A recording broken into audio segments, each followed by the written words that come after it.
इसको दिया है, लेकिन ये मरा नहीं है। प्रहलाद की कलाई को पकड़ा, हरणाकश्यप जा रहे हैं, तब तक रास्ते में हरणाकश्यप की बहन है, उसका नाम है संगिता, रास्ते में मिली है। और जब अपने भैया से कहने लगी है, भैया आप इसे कहाँ ले जा रहे हो? बोले इसे हम मारने के लिए जा रहे हैं। बोले क्यों? कि हमारे बैरी का नाम लेता है। उसी समय आज बहन कहने लगी, भैया आप ऐसा करो, इसे हमारे हवाले कर दो, हम इसे समझा के लिए मान जाएगा। हरणाकश्यप कहने लगा है कि अगर ये मान जाए तो ठीक है, अगर ना माने तो इसे तू मार देना अपने हाथों से। तो आज बहन अपने भतीजे को लेकर के चली है। प्रहलाद से कहने लगी, प्रहलाद आप ऐसा करो, ये तुम्हें नहीं मालूम, ये तुम्हारे बैरी का नाम है, इसने तुम्हारे चाचा को मारा है, आप इसका नाम लेना छोड़ दो। क्यों छोड़ दें? ये तुम्हारे दुश्मन है। अच्छा, ये हमारा दुश्मन है। हाँ, आप उस परमपिता परमेश्वर को कह रहे हैं तुम्हारा दुश्मन है।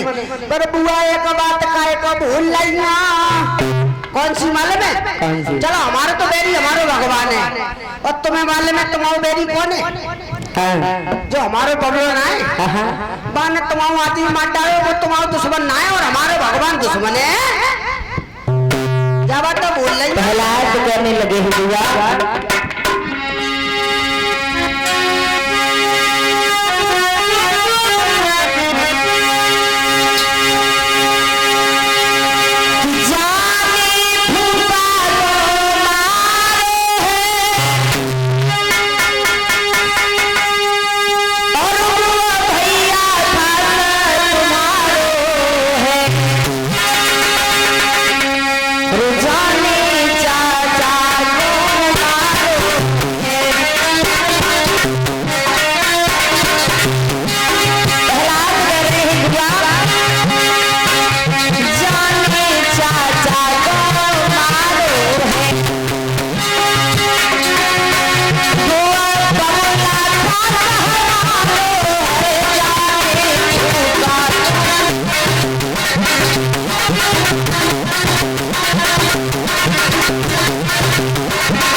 तुम्हारे भैया है खास, वो तुम्हारे दुश्मन नहीं। भला हमारे भगवान कैसे दुश्मन हो सकते हैं?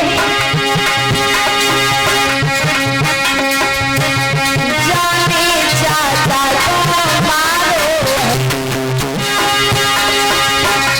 जाने चाचा को मारो है, वो बबूला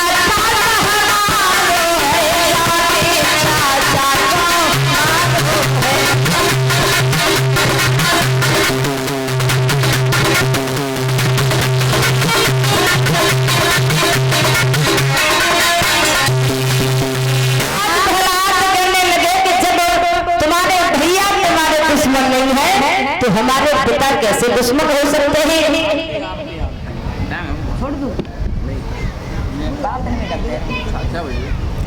और महाराज इधर जब प्रहलाद नहीं माने हैं, उसी समय संगिता ने एक चिता को बनवाया है और उस चिता में प्रहलाद को लेकर के बैठी है, शीतला चीर को ओढ़ करके बैठी।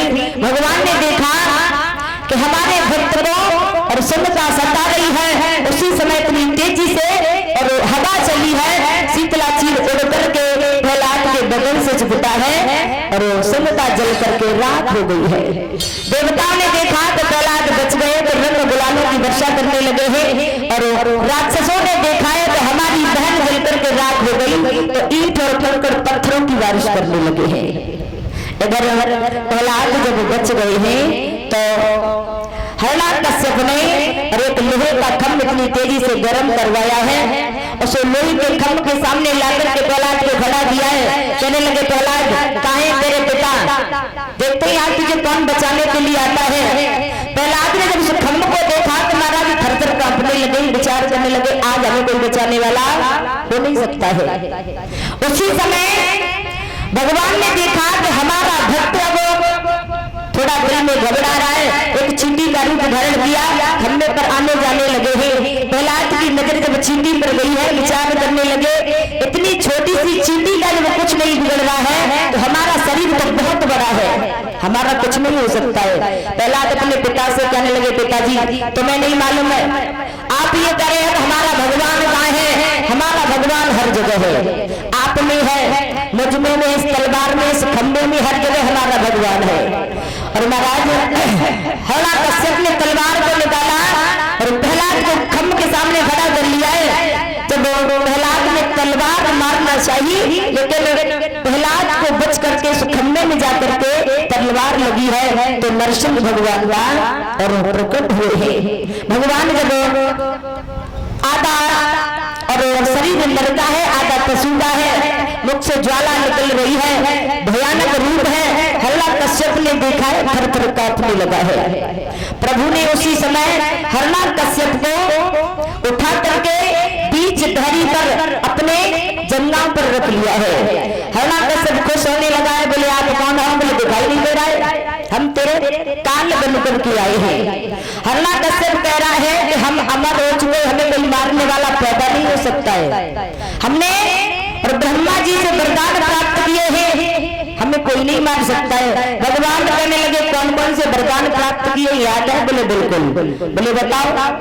बोले हमने कहा था कि ना तो हम बाहर मरे न भीतर मरे। भगवान कहने लगे आप इस जगह पर, कौन सी जगह पर? बोले बीच धरी पर, ना तो बाहर है न भीतर है, बीच धरी पर है। बोले पर बोले तब भी नहीं मरेंगे। बोले हमने ये कहा था न ऊपर मरे न नीचे। बोले अभी कहाँ? बोले अभी तो बीच में लिपटे हुए, ना तो ऊपर है न नीचे, तुम्हारी जंघाओं पर है।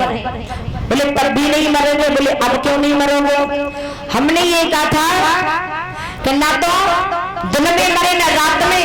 भगवान कहने लगी कौन सा समय है? बोले संध्या का समय है, सूर्य अस्त होने के लिए जा रहे हैं, ना तो दिन है और ना तो रात है। बोले तब भी नहीं मरेंगे। बोले अब क्यों नहीं मरोगे?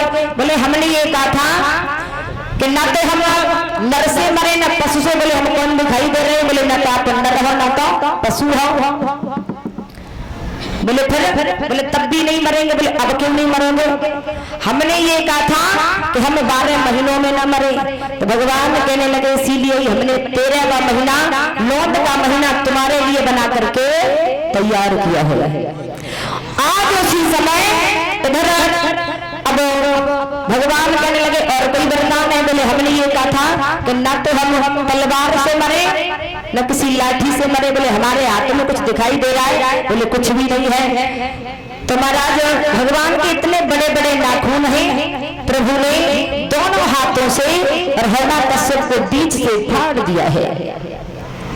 जब हिरण्यकश्यप को मारा है तो प्रहलाद इधर थर थर कांप रहे हैं। प्रभु ने जब प्रहलाद को देखा है, प्रहलाद पास में पहुंचे, हाथ जोड़ करके और प्रभु के शरणों में जाकर के गिरे हैं। प्रभु ने जब प्रहलाद को अपनी गोदी में बैठा लिया है और प्रहलाद से प्रभु कहने लगे कि भक्त हम आपसे बड़े प्रसन्न हैं, आप कुछ वरदान मांग लो।